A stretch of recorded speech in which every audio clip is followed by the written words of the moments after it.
Good afternoon to our viewers in Switzerland, and good morning to everybody joining us in the Americas.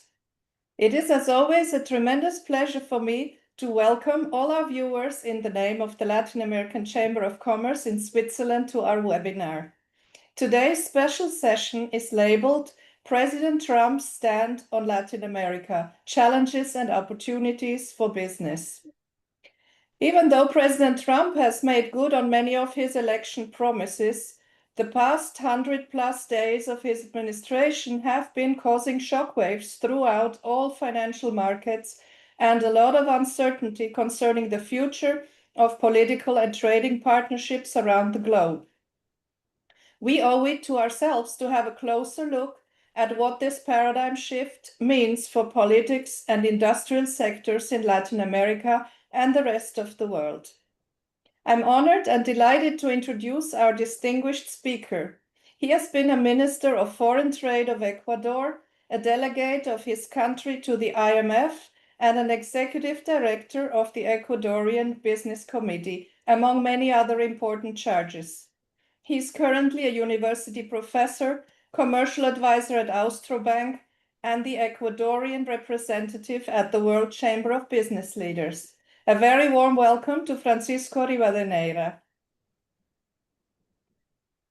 A webinar that covers such a complex and multifaceted topic must be carefully prepared and requires a moderator who has himself a great deal of expertise. I could not be happier that we managed to entrust again LATCAM's Honorary Ambassador, Dr. Philippe Nel, with this important task. A warm welcome to you too, Philippe. Thank you very much, Tatiana, and welcome, Francisco. First, on a personal note, I feel very honored to have you, Francisco, for this webinar today, for the reason that a few years ago, you came to Bern to propose to our government to launch negotiations for a free trade agreement. And I recall very well that meeting with Federal Councillor Schneider-Hammann, where you convinced us that it was a very good thing to do. And a couple of years later, we concluded the agreement, and now it is in force. In addition to that, you know Latin America just extremely well. You know the US very well because you lived a few years in the US, and you know Switzerland very well because you lived about 8-9 years in Switzerland. So that's just a perfect mix. Now, dear Philippe, just 1 second. I haven't quite finished yet my welcome and introduction. Sorry to interrupt you. Dear viewers, we will have a Q&A at the end of the webinar. As usual, I'm asking you to submit your questions to our panel in writing in the Q&A section so that I can take them in order. Remember that our webinar is recorded for our YouTube channel, LATCAM Switzerland, and if you feel your question is somewhat sensitive, you can submit it anonymously. And now, without further delay, let's begin. Please, Philippe, you have the word. Okay. Sorry for interrupting you. No, thank you very much. Now, let's go to our topic. Early April, President Trump shocked the world and financial markets with sweeping tariffs on US imports. His rationale is to bring reciprocity to US trade relations and reduce the trade deficit by leveling the playing field for American workers and manufacturers, reshoring American jobs, expanding the US domestic manufacturing base, and ensuring the US defense industrial base is not dependent on foreign suppliers. On April 2nd, President Trump announced a 10% tariff on goods imported from all around the world and additional tariffs depending on US trade deficit with all partners and countries. For instance, take it, 20% for the European Union is not enough. 31% for Switzerland. In Asia, Japan got 24%, South Korea 25%, India 26%, Taiwan 32%. And this mainly based on US trade deficits. This was clearly the worst day for the world trade system since the establishment of a general agreement on trade and tariffs in 1947. The US has justified its actions in WTO on the basis of national security. Trade deficits could not continue that way.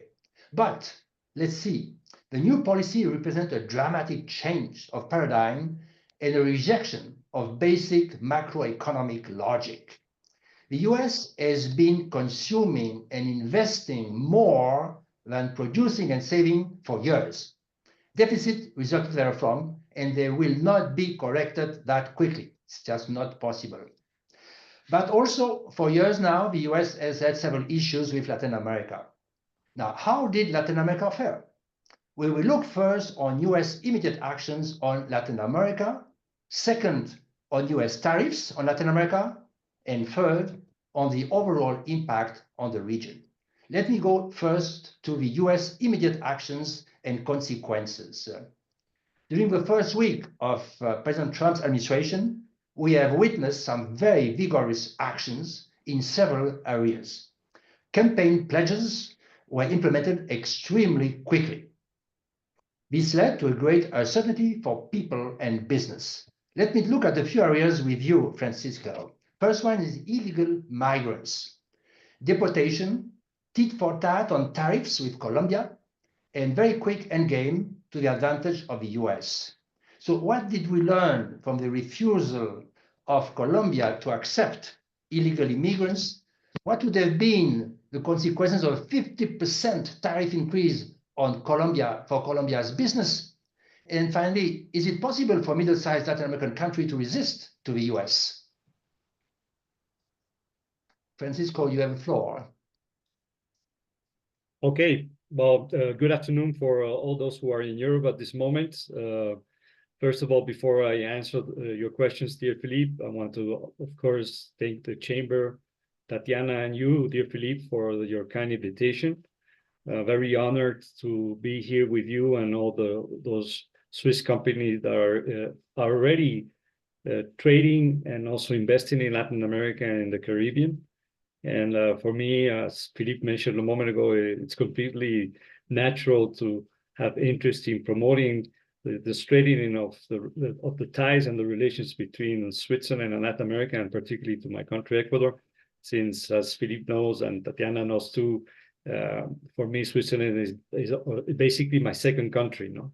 I lived almost 8 years, as Philippe mentioned, when my father was, in fact, posted at the permanent mission of Ecuador towards the United Nations in Geneva, and had the possibility and the opportunity to do my first stage of studies in Switzerland, first at the University of Geneva and then at the Graduate Institute of International Development Studies. No? So for me, again, once more, it's really an honor, and I'm at your complete disposition on anything that you may need in the future concerning investment and trade matters in Ecuador and Latin America. Once more, dear Philippe, thank you. And same to you, Tatiana. To start answering your questions, dear Philippe, let's begin by the first one. What did we learn from the initial refusal of Colombia to accept deported nationals? Well, basically, I would say that the main lesson is that trying to enforce the position of a country such as Colombia, a typical Latin American country of middle size, I would say, tending to big, it's not enough to obtain the results that were awaited by Colombia by doing this. No, it was, honestly speaking, to my personal opinion, a mistake. And the only result that they had by trying to not accept this decision from the United States that the Colombian government helps with the deportation of illegal migrants from origin from that country back home was at the end had a negative result. Basically, as you know, immediately the American government took decisions to impose tariffs and restrictions on trade matters to Colombia, and that basically had as an effect internally in Colombia of immediate crisis. The private sector had to very rapidly contact the government, meet basically with the main ministers and the president that are related to trade matters, and try to convince him to not do such a thing, because the risk for the Colombian exports to the United States were very significant. Let's not forget that many of the products that Colombia export to the world in a significant proportion go to the American market, And with such a high tariff, simply they would not be able to continue to sell, to my opinion, to the American market, where for many of those products, it's probably the first or second most important market for them in the world. Or what could have happened is that we could have assisted to a substitution of their products, a deviation of trade in benefit of other countries, such as, for example, Ecuador. I'm talking particularly for the case of two of the well-known products that Colombia exports, which are, of course, the flowers, and particularly roses, and on the other hand, the case of coffee. But there are also other examples. So it was not such a good idea. And at the end, as you perfectly know, the Colombian government had to change position immediately. It was a question of days, not even days, and they had to accept at the end that those Colombian nationals came back to the country as soon as possible. That's my answer to the first question. So that is, it seems to be based on this lesson that that's not the way to deal with the American government at this moment. Second, what would have been the consequences of the 50% tariff increase for Colombian businesses? As I already mentioned, for many of those sectors that export to the United States in a significant proportion, it would have been disastrous. Let us not forget that the importance of the American market in the total of export of products such as the ones I mentioned before are so significant that it's extremely hard to move, at least in the short run, in the short term, those products to other markets. I would say it's practically impossible.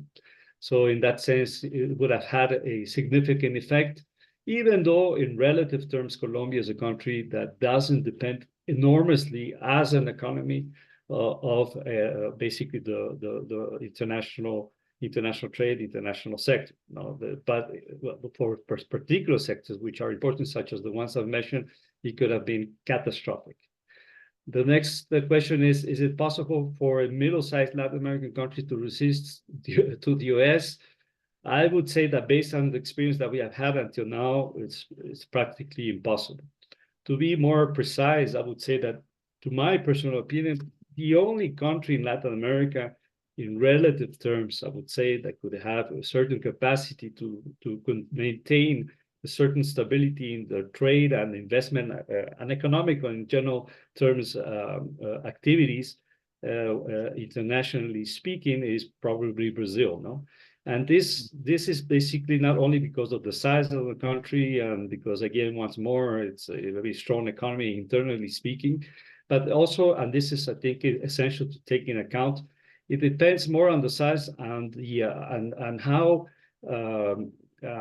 basically dependent the Latin American or Caribbean country is of the American market. And probably the country in the region that has less dependence in volume and general terms to the United States is Brazil. If you revise their trade, they have more or less a balanced trade between North America, Latin America, Europe, Asia, and even Africa. So that gives them a lot more independence and the ability to move beyond what can happen in the United States.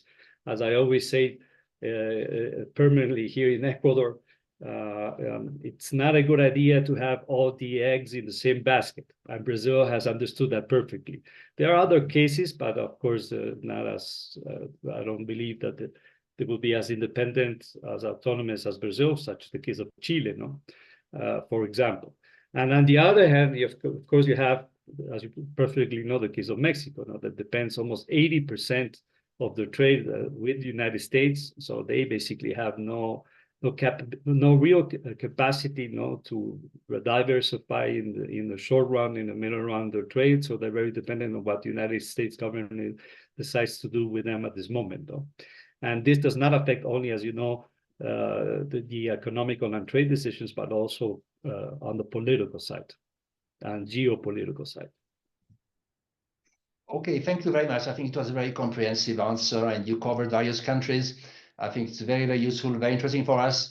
And the key message is that indeed, when these tariffs waves comes, it means a big risk and a lot of pressure. Take Switzerland, for instance. Last year, our exports of watches to the US were 4.3 billion francs. I think it's our first market. and therefore our watch industry is extremely nervous now to see what can we come up with by early July. Now, there's another question, also another point which we found particularly intriguing. It refers to Panama. The US administration threatened to take over the canal, and then finally the Hong Kong company who owns some ports sold them to BlackRock and its infrastructure unit for $23 billion. Now, what could that mean for other major Chinese ownerships across Latin America, and also for Ecuador, as China has quite a few large investments in Ecuador? Well, as probably most of you know, the presence and the influence of China, particularly through this famous Silk Initiative, to expand its influence, economical, but also political and geopolitical influence in the world. China has invested and strengthened the relations in a very important way in Latin America and in the Caribbean region, up to a point, as most of you must know, for many countries, which are not necessarily small anymore, China has become their first destination for their exports. So this is how important China is on the trade matter. But it's also the case on the investors matters. There are many projects throughout Latin America and the Caribbean, which are basically investments, foreign investment from China in different sectors, particularly in those that I would call strategic sectors, for China and for Latin America, such as the production of electricity through renewable and non-renewable sources, such as hydroelectric plants, solar, wind, etc. Also, everything has to do with international logistics, particularly ports, etc. There are two important examples of that, of course, is the new port of Chancay in Peru at the north of Lima, which is going to be something extremely interesting from a strategic point of view and from the cost point of view for the South American countries from the Pacific side that are going to be able in the near future to reduce significantly the cost of international transportation by ship towards the Asian Pacific area and particularly towards China. And all that is Chinese investment. The other very interesting example is this corridor that the Chinese are developing between the Atlantic, Brazil to be more specific, towards Chile, which is advancing significantly, passing through other such countries as Paraguay, for example, where the idea is, again, that part of trade that comes from the South America, from the Atlantic side, goes directly to Asia through the Pacific. So, and again, this is an important investment from China. And there are many other examples. So, without any doubt, there is an interest, not only economical, as you probably know, but also political and geopolitical from the United States to reduce significantly the influence of China in the region. And that could be extremely risky in the sense that there may be, in fact, pressure for countries in the region to reduce their relation with China in many aspects, particularly in economical matters, if they want to maintain certain privileges towards the United States.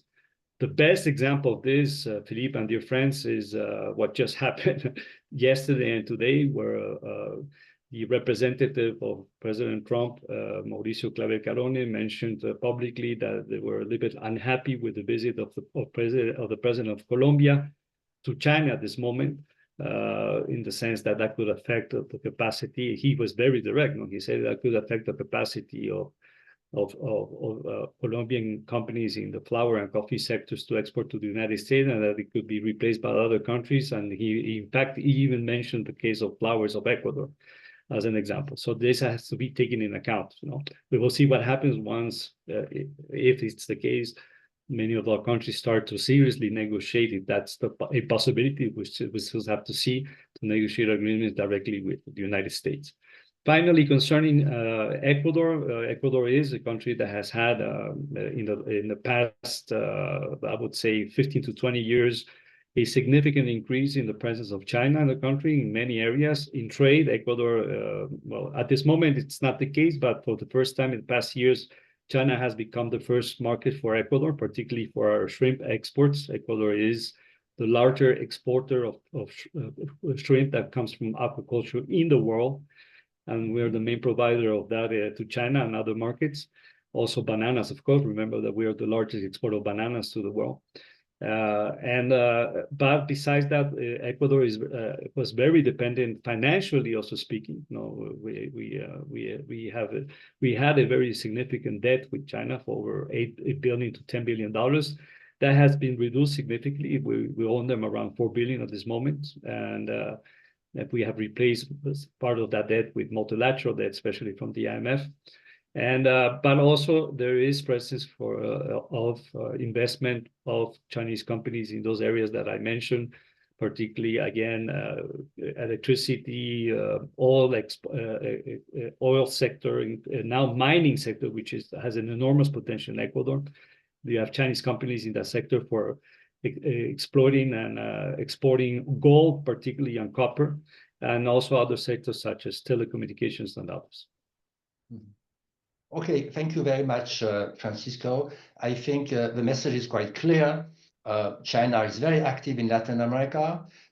China is looking at the opportunities which are there, also strengthening these countries, and therefore bringing jobs and also infrastructure to these countries. And you know, China holds more than $800 billion of US debt, treasury bills.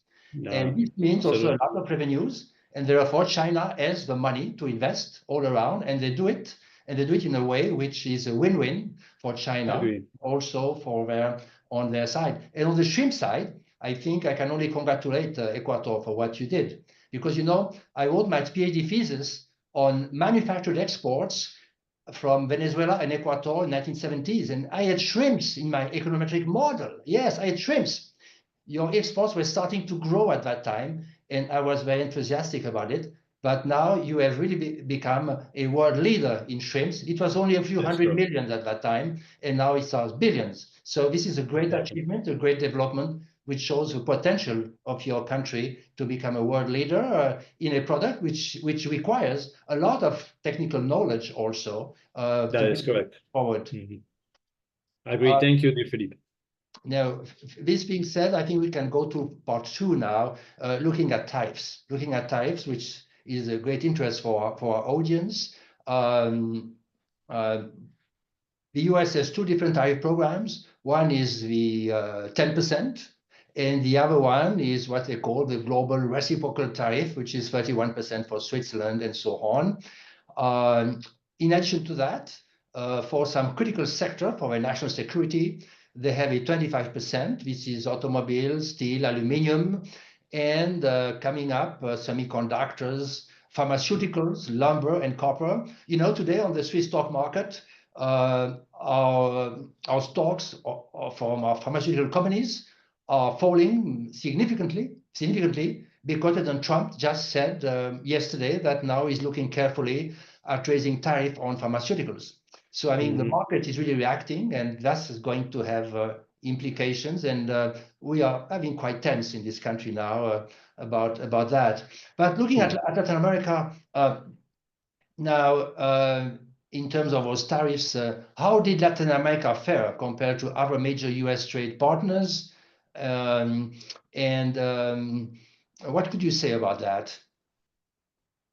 Okay, so I would say that in relative terms, we were quite lucky, dear Philippe and friends, in the sense that Latin America, with 2 exceptions, has the lower rate, which is the 10% flat tariff. And that gives us a relative comparative and probably competitive advantage to other areas in the world, which are large providers to the United States. The 2 exceptions, which have higher tariffs from the 10% that we mentioned, is basically Venezuela, which has, if I remember correctly, 15%, and Nicaragua, who has 18%, if I remember correctly. Now, that has to be taken in account because, of course, that has nothing to do with trade. That is basically a response to political and geopolitical decisions and position that the United States has towards those 2 specific countries. You know? So that we should take that in account. Remember that, in fact, I don't know how many of you have heard of this new term, but we're passing from, well, first of all, of course, there was this localization in the world. Let's go where it's cheaper to produce, where like Asia, particularly China. Now, afterwards, at the pandemic, we went back to this idea of near-shoring. So let's try to be as close as possible to our main markets. But now it seems that with Trump, particularly, and the government in the United States, we're entering a new stage, which is called friend-shoring. So basically, if you're friends of the United States, you will have certain privilege in relative terms to those who basically are not friends of the United States, and they will be basically sanctioned or have a significant, more difficult position, and such will be the case of Venezuela and Nicaragua based on the tariffs. That's the first point I wanted to mention. Second, again, the fact that we have the lowest rate comparing to other regions, as you mentioned at the beginning, Cher Philippe, such as particularly Asia, but also unfortunately the Europeans in general terms, and especially Switzerland, which is quite impressive that they put you such a high tariff. That means that probably, as I already mentioned a moment ago, there may be, if the policy of maintaining tariffs is maintained in time, let's take that in account.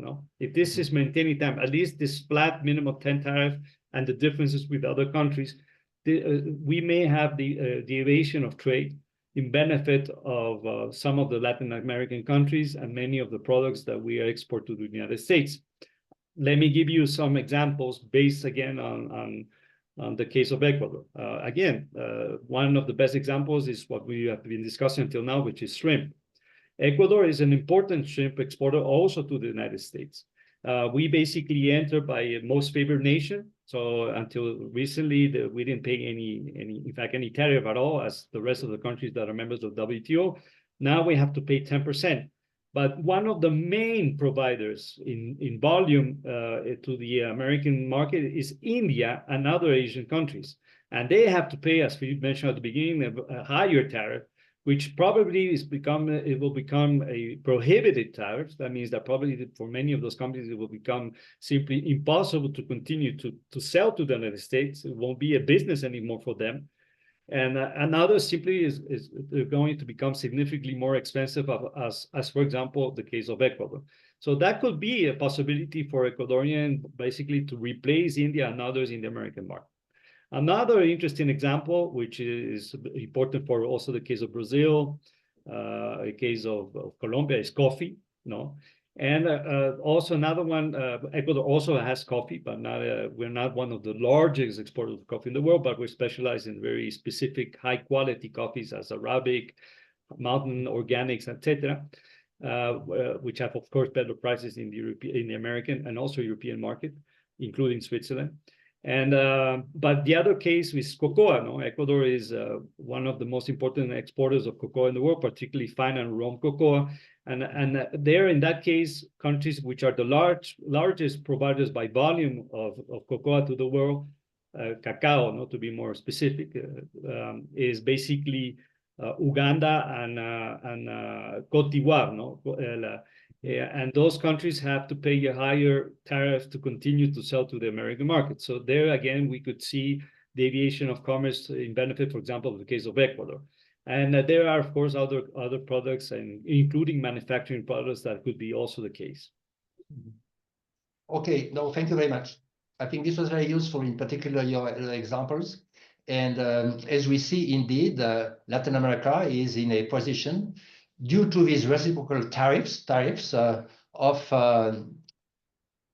could be competitive advantage due to trade diversion for the United States.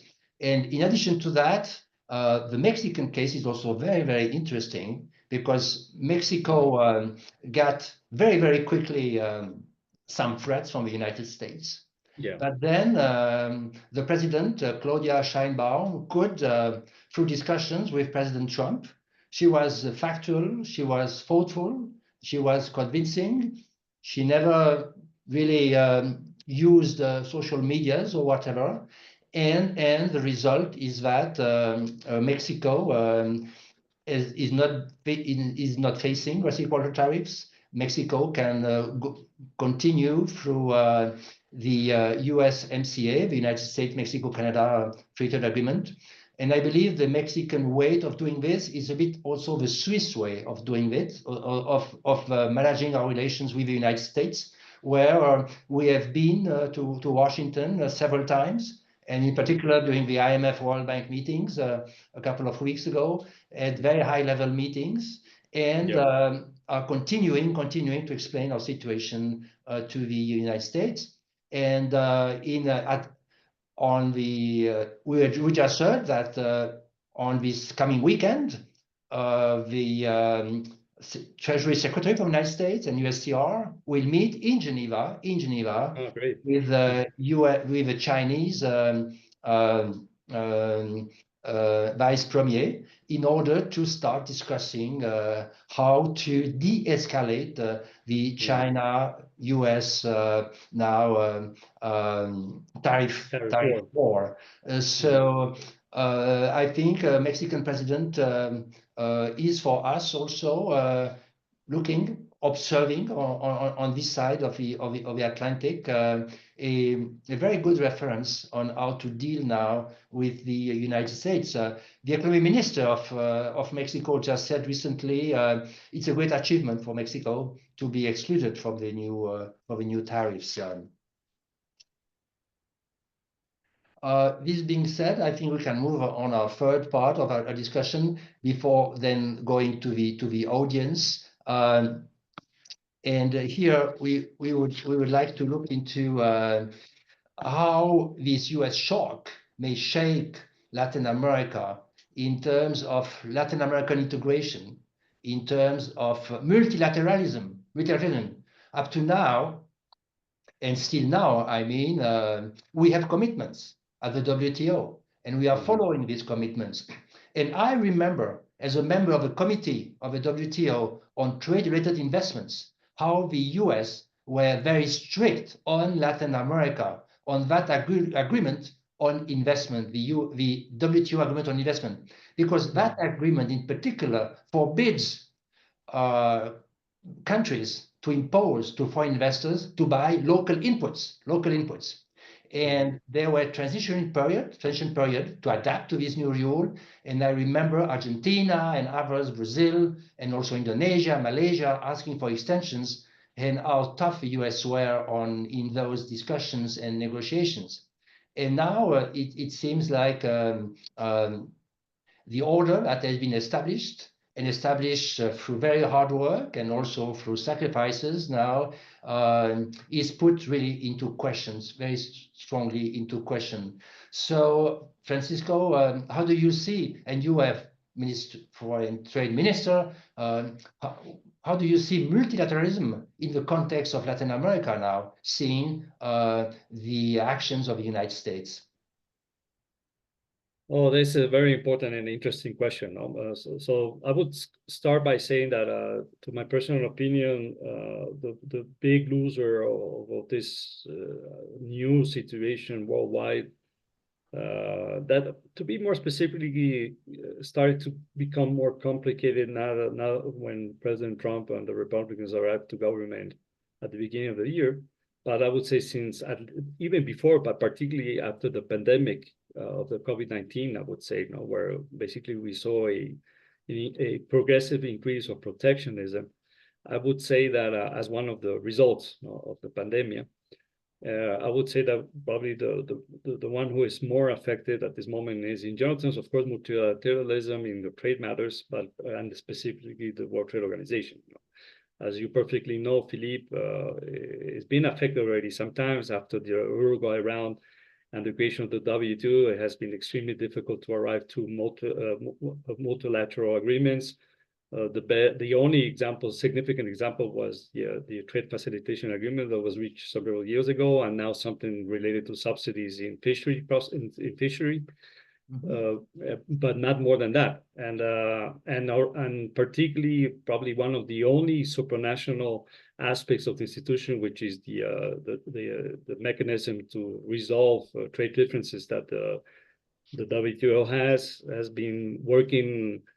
I would say not completely correctly, not with the two levels that they have, because as you know, the Apple body hasn't been able to put new judges, no, and that is in great part because the United States, not only with Trump but also with the Democrats, since at least President Obama, basically blocked the procedures, so that mechanism is not working completely. No, only the first level. No, so I would say that for the WTO, the actual situation is quite complicated because it's putting in risk everything that has been constructed after the Second World War. No, particularly the idea to give priority to resolving conflicts through cooperation and dialogue. No.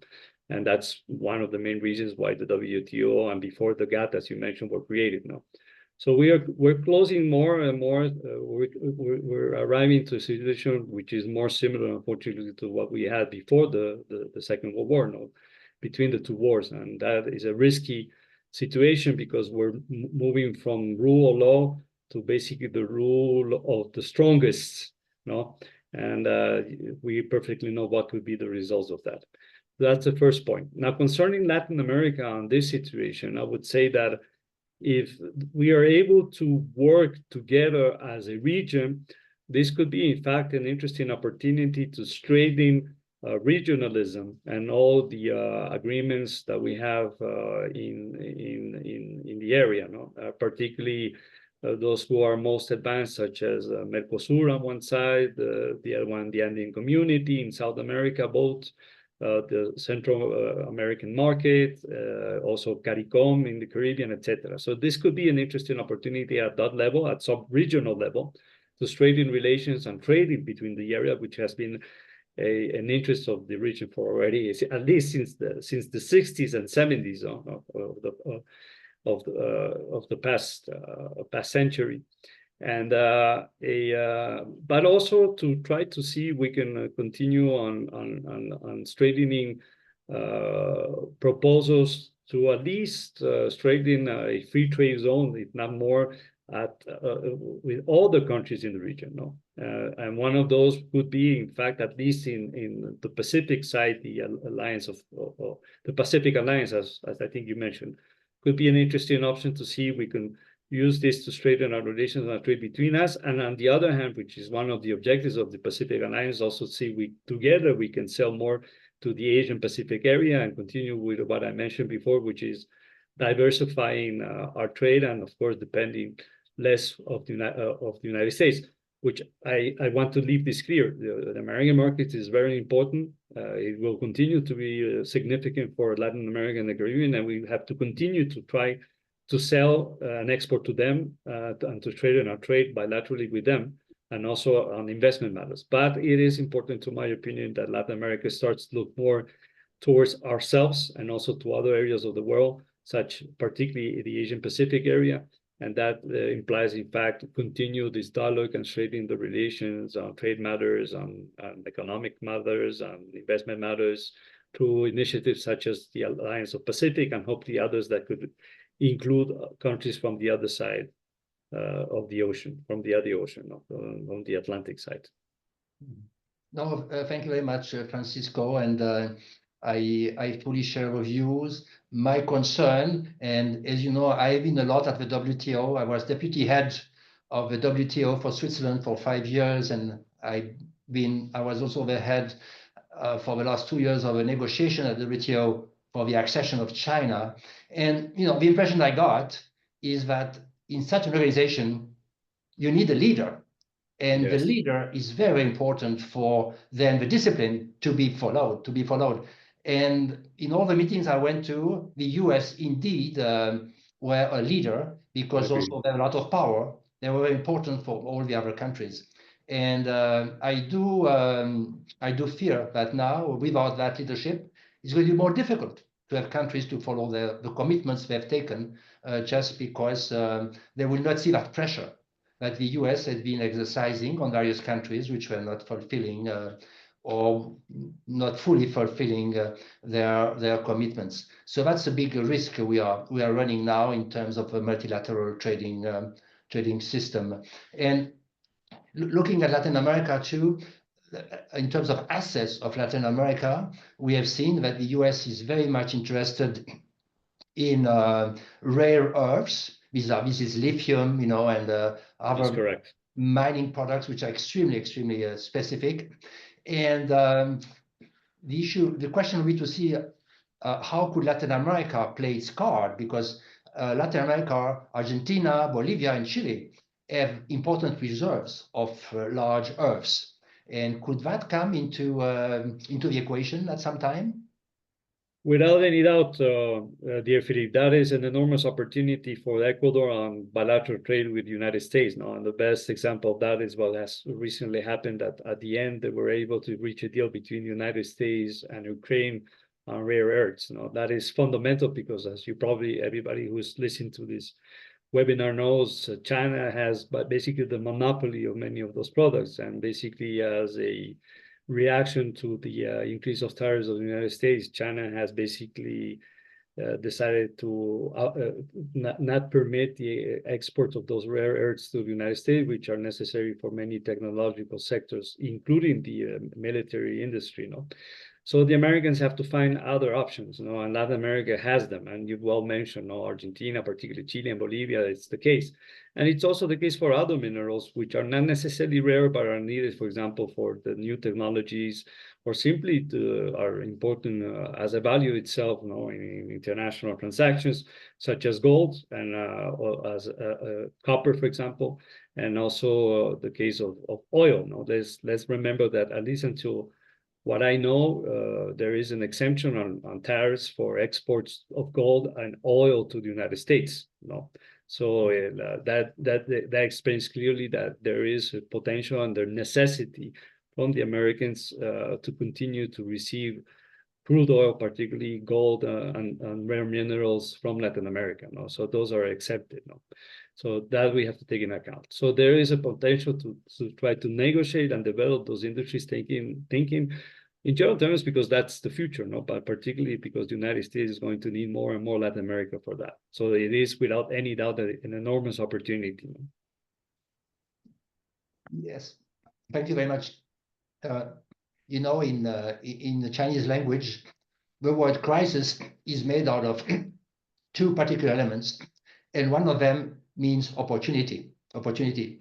So indeed, in today's situation, as you were saying, in terms of Latin American integration, certainly it will be very important to look at what has not been looked at earlier, and to see what more could be done. And could you say a few words on the Andean Community and the Pacific Alliance? Colombia is member of both of them, for instance. Ecuador is member of the Andean Community. Where do you see the next steps?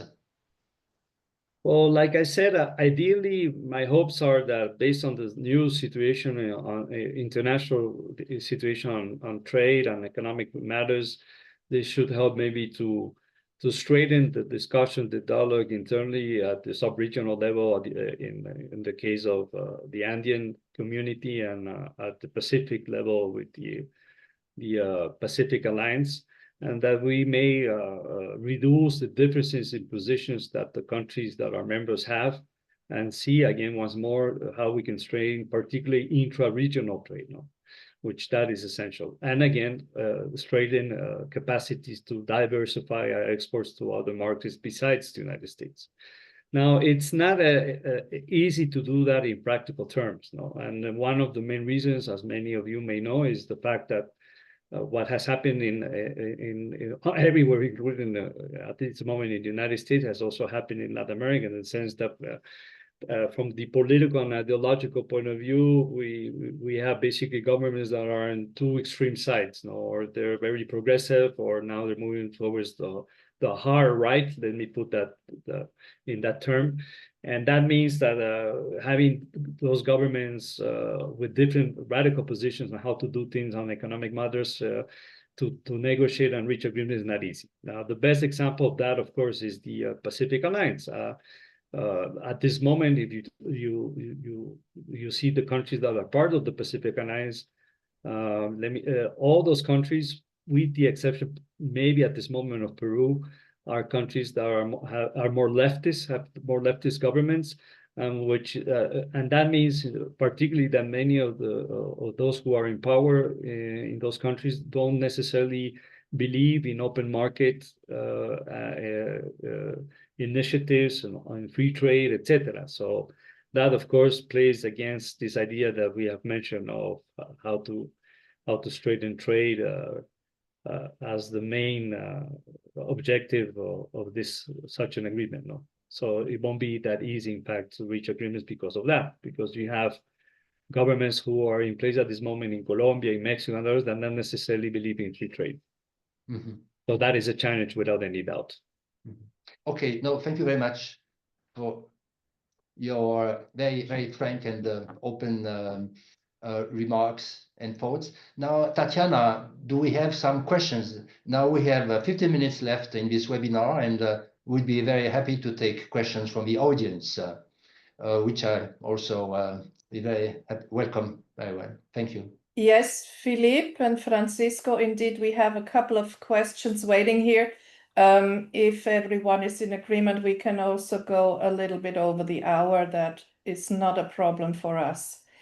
I take the first question. How is Mexico positioned compared to Brazil to successfully overcome the tariffs impact? If I may, or do you want to start, Philippe? No, I let you answer. Thank you. I let you start, yeah. I didn't hear you, sorry. Could you repeat that? No, yes. How is Mexico positioned compared to Brazil to successfully overcome the tariffs impact? Okay, let me start then if I answer correctly. Okay, so I would say that for the moment, they do have an advantage, no? Based on what Philippe in fact mentioned, no? That since they're part of the North American new agreement that was signed in the first term of President Trump, for the moment, most of the products that Mexico export to the United States are exempt of the tariff, no, that other countries such as Brazil have to pay. So in there, they have, without any doubt, an advantage. But there are specific products where they're in the same situation as Mexico, which are, for example, the tariffs that are, if I remember, are 25% at this moment on the everything that has to do with the metal sectors, you know, and there they are in the same position and situation, you know. So basically, Brazil, for example, in those sectors, as the steel sector, aluminum sector, they have to see how they can diversify the products in other markets, no, or at least they are able to compete with Mexico in that sense, and other countries such as Canada in the same terms, no, which is at least a good thing. Now, the other thing is cars, as Philippe mentioned at the beginning, it was 25%. Now, President Trump has put some exceptions, not especially for certain specific parts, etc.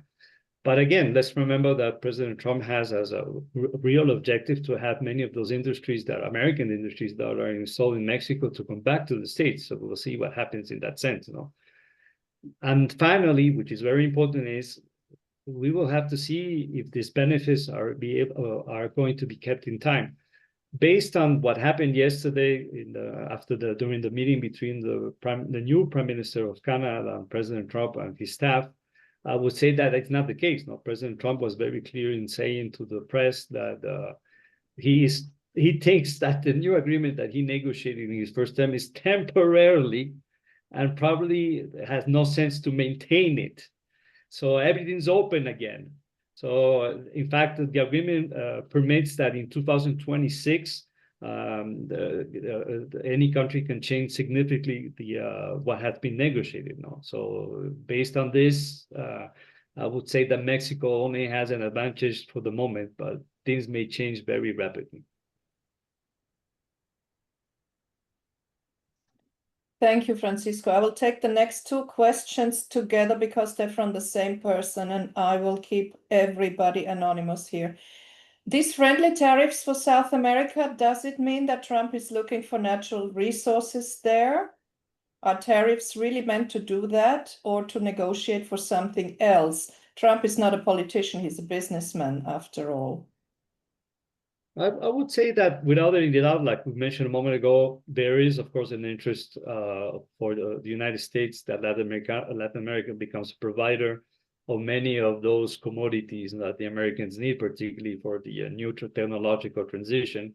And that, as it is the case for several countries, that China doesn't basically obtain those resources. No, that I insist that it is the case at this moment with several countries. That's the first thing. For example, here in Ecuador, as I mentioned, most of the copper exploration and exports and also gold are going towards China, not to the United States. No, so take that in account.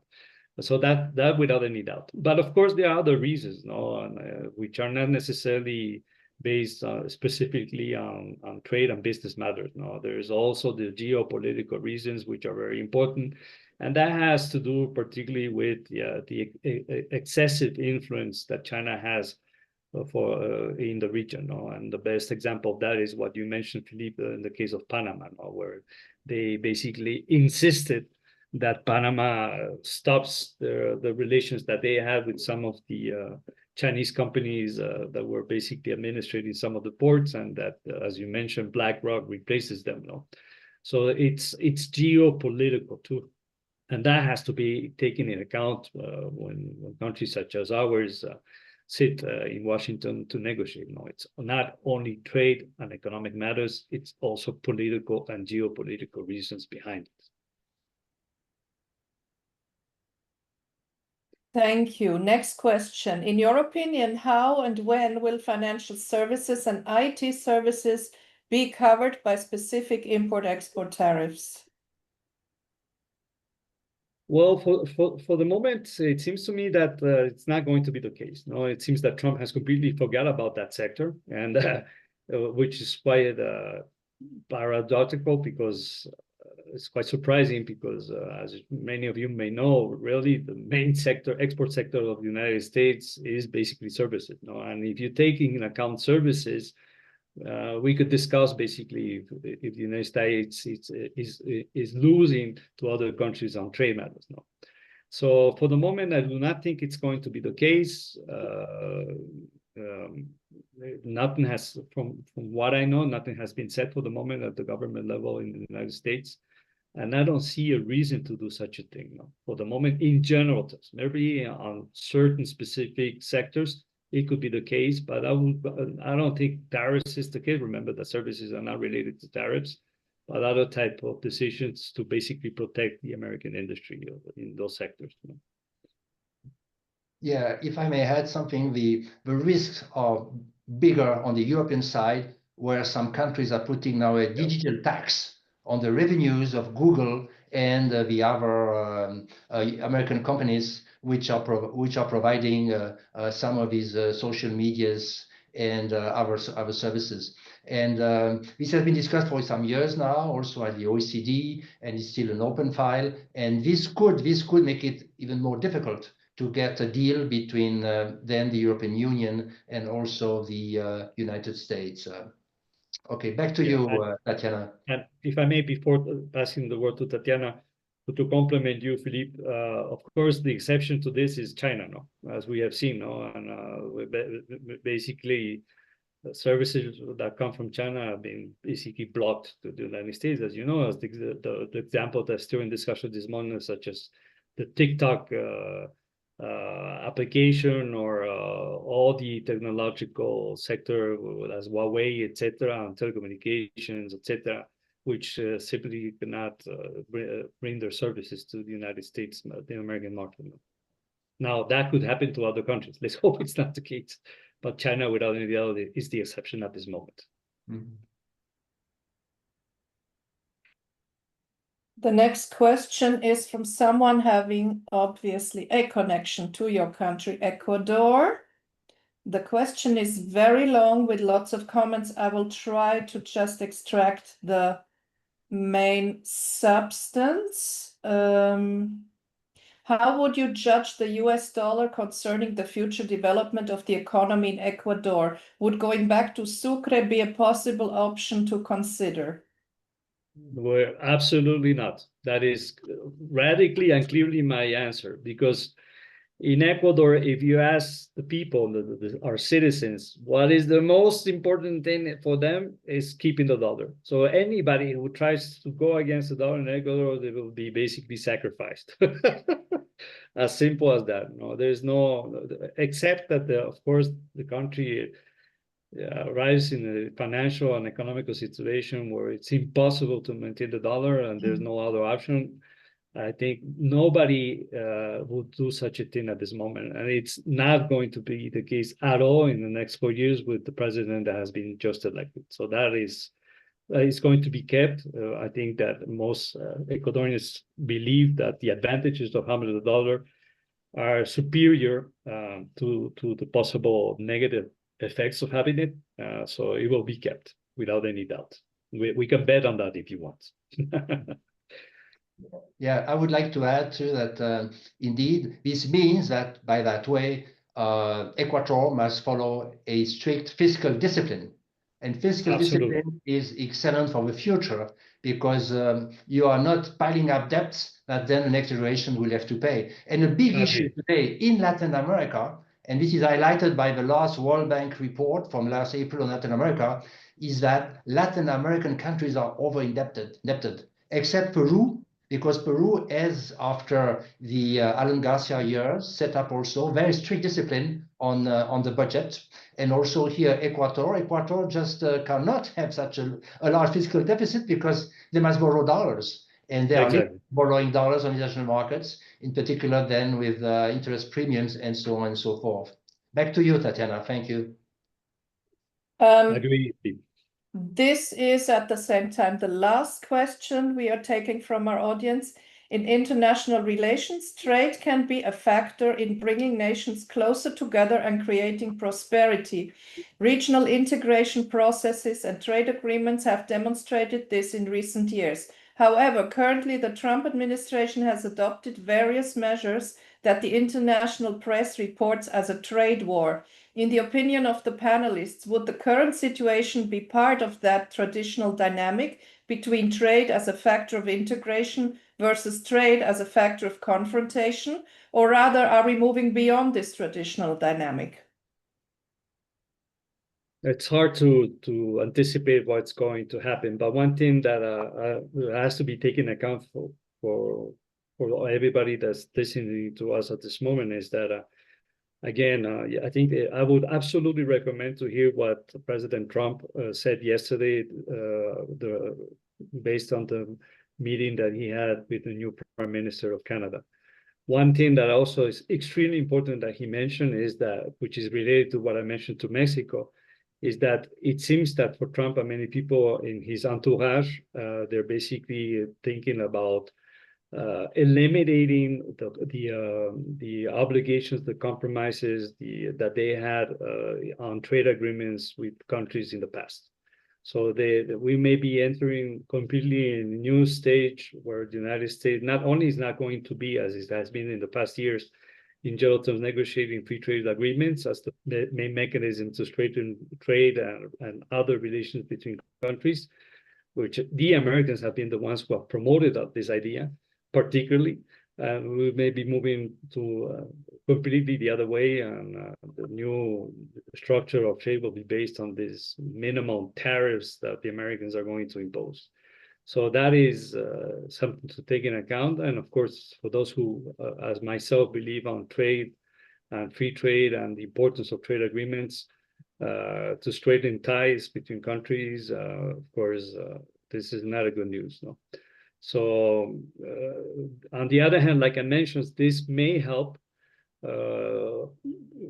that regions, in other words, they may work on straightening through regionalism and integration the relations between them. This could be the case for Latin America, and it could also we'll see what happens in the case of Europe. Let's see what happens with the European Union. One example of how the American policy is affecting the capacity of reaching those agreements that was not possible in the past in Europe, in the European Union, is what is happening at this moment concerning security, where finally there are some agreements between the 27 countries, for example, on how to increase the independence of the European Union on security matters from the United States, and increasing their budgets on defense matters, etc. Something that was not possible some years ago.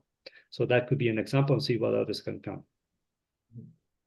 Yeah, I mean, just add, if I may, is that indeed in the United States, already under the presidency of Joe Biden, going to Washington, talking to the United States Trade Representative or the US Commerce Department. The word free trade was not anymore in the vocabulary, not anymore. It was the word security. And therefore the shift was already done. And now with President Trump, indeed, there is a strong acceleration. Now for Latin America, the last thought I may like to express is that indeed, as we have seen, Latin America, most of the countries have a trade deficit with the US. So I mean, where is the problem? And I was just being told by the Peruvian ambassador in Bern a couple of weeks ago, looking at the information, that for Latin America, it is not the trade deficit.